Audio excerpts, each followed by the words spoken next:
मैं विश्वप्रभा गुप्ता, सह आचार्य अर्थशास्त्र, राजकीय डूंगर महाविद्यालय, बीकानेर, राजस्थान से बीए पार्ट सेकंड, अर्थशास्त्र पेपर सेकंड, भारतीय अर्थव्यवस्था की कक्षा में हमारा टॉपिक चल रहा है भारत में जनसंख्या पार्ट 2। आज हम ले रहे हैं भारत में जीवन प्रत्याशा अथवा औसत आयु, लाइफ एक्सपेक्टेंसी और एवरेज एज इन इंडिया। एक व्यक्ति औसतन कितने वर्ष तक जीता है उसको हम औसत आयु अथवा जीवन प्रत्याशा के रूप में जानते हैं। भारतीय जनसंख्या का औसत जीवन काल भी अगर देखा जाए विकसित देशों की तुलना में तो यह नीचा पाया जाता है। विभिन्न वर्षों में भारत में जीवन प्रत्याशा कितनी रही है उसको हम अलग अलग वर्षों में देखते हैं। 1911 में जीवन प्रत्याशा 23 वर्ष थी। 1951 में यह बढ़कर 32.1 वर्ष हो गई। 1971 में यह 52.1 ईयर्स हो गई। फिर उसके बाद 1991 से 96 तक यह 61.5 वर्ष रही। 2002 से 2006 के मध्य यह 63.5, 2011 में 66.1 और 2013 में यह 67.5 ईयर्स रही है। और अनुमान है कि 2020 तक यह लाइफ एक्सपेक्टेंसी 69.7 ईयर्स तक हो जाएगी, जिसमें महिला की औसत आयु 71.2 वर्ष और पुरुष की औसत आयु 68.4 ईयर्स के लगभग रहने का अनुमान है। हम देख रहे हैं कि पिछले वर्षों में देश के योजनाबद्ध विकास के अंतर्गत स्वास्थ्य एवं चिकित्सा सुविधाओं में निरंतर सुधार हुआ है। आर्थिक जीवन का विकास हुआ है, जिसके कारण लोगों का जीवन स्तर भी पहले की तुलना में अच्छा हुआ है। और यही कारण है कि औसत आयु जो 1951 में 32 ईयर्स के लगभग थी वो बढ़कर आज 70 ईयर्स के लगभग होने जा रही है। तो ये जो संकेत है वो हमारी अर्थव्यवस्था के लिए काफ़ी अच्छा संकेत है।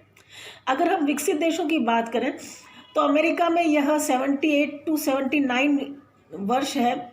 इंग्लैंड में यह 80.5 वर्ष है और जापान में लगभग यह 72 वर्ष है। तो अब हालांकि हमारे देश में औसत आयु में पहले की तुलना में काफ़ी वृद्धि हुई है, लेकिन अभी भी विकसित देशों की तुलना में यह कम है। लेकिन जितनी भी वृद्धि हुई है वो काफ़ी उत्साहजनक है। नेक्स्ट पॉइंट हम लेते हैं लिंगानुपात, सेक्स रेशियो।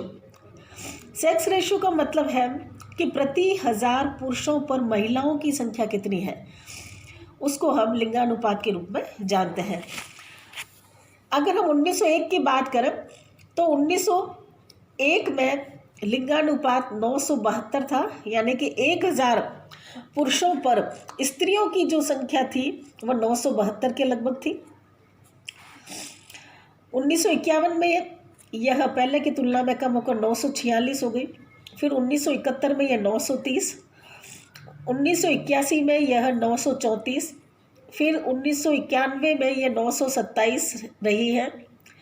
2001 की जनगणना के अनुसार यह आंकड़ा 933 रहा है, 933, और 2011 की जनगणना में यह 943 हुआ है। और 2013 से 15 में ये इसका अनुमान लगाया कि यह लगभग 900 के बराबर है। 2014 से 16 में यह 898 और 2015 से 17 के मध्य यह 896 के लगभग रहा है। तो यहाँ हम देख रहे हैं कि भारत में जो लिंगानुपात 1901 में 972 था और 1951 में 946 था, वो पहले की तुलना में काफ़ी कम हुआ है। और अगर हम 2011 की जनगणना के अनुसार देखें तो सबसे ज़्यादा जो लिंगानुपात रहा है वह केरल में रहा है जो 1084 था, और हरियाणा में यह सबसे कम जो कि 877 रहा है। तो भारत में प्रति 1000 पुरुषों के पीछे महिलाओं की जो संख्या है वो जो है अपेक्षाकृत पहले की तुलना में उसमें कमी आई है। अब इस लिंगानुपात में कमी क्यों हो रही है, या इस लिंगानुपात के कम होने के क्या कारण हैं?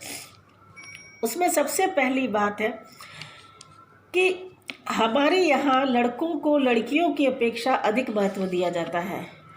यह माना जाता है कि लड़के जो हैं वो वंश वृद्धि करते हैं, और लड़कियां जो है वो आगे जो है ससुराल चली जाती हैं, और लड़कों के जो है द्वारा जो है माँ बाप जो है उनका पालन पोषण होता है। जब वो वृद्ध हो जाते हैं तो लड़के उनका जो है ध्यान रखते हैं। तो इस तरह की जो बातें हैं उनके कारण लड़कों को लड़कियों की अपेक्षा महत्व दिया जाता है।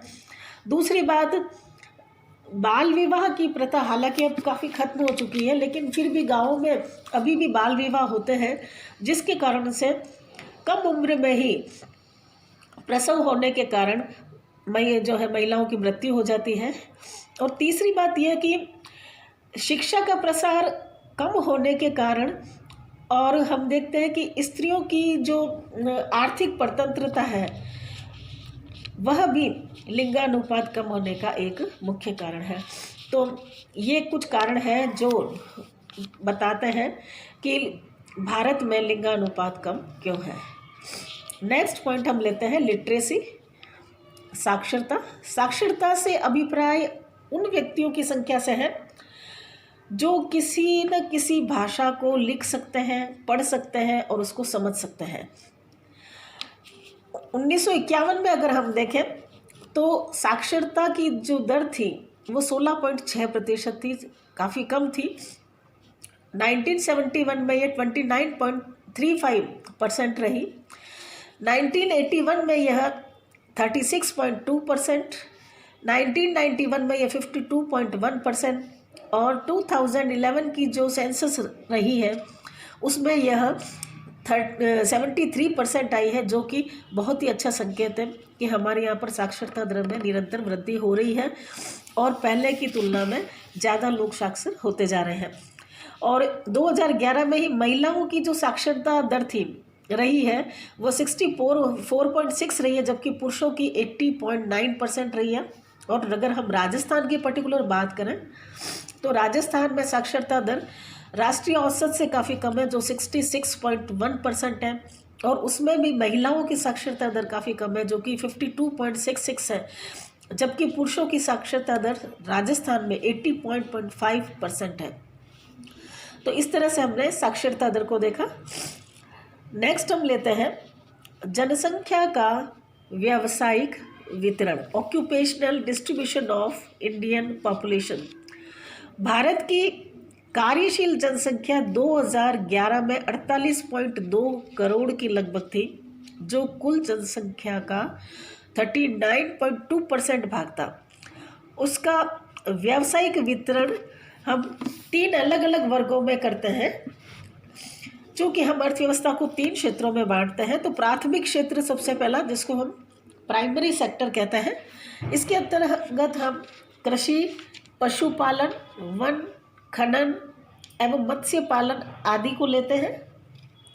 दूसरा क्षेत्र जिसको हम द्वितीय क्षेत्र या गौण क्षेत्र कहते हैं, या जिसको हम सेकेंडरी सेक्टर कहते हैं, इस क्षेत्र में बड़े और छोटे उद्योगों के निर्माण कार्य एवं उद्योग से संबंधित व्यवसाय आते हैं।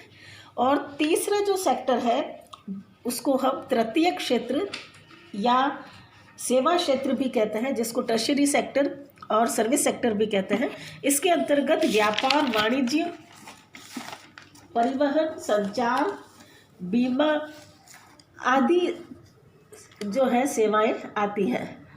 अब विभिन्न वर्षों में इन तीनों क्षेत्रों में जनसंख्या का कितना प्रतिशत इन्वॉल्व रहा, ये हम देखते हैं।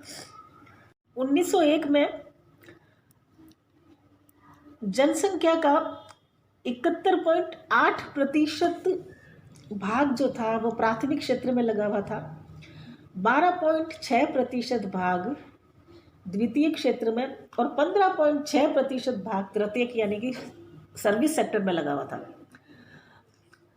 फिर 1951 में प्राथमिक क्षेत्र में यह थोड़ा सा बढ़ गया और 72.1 हो गया।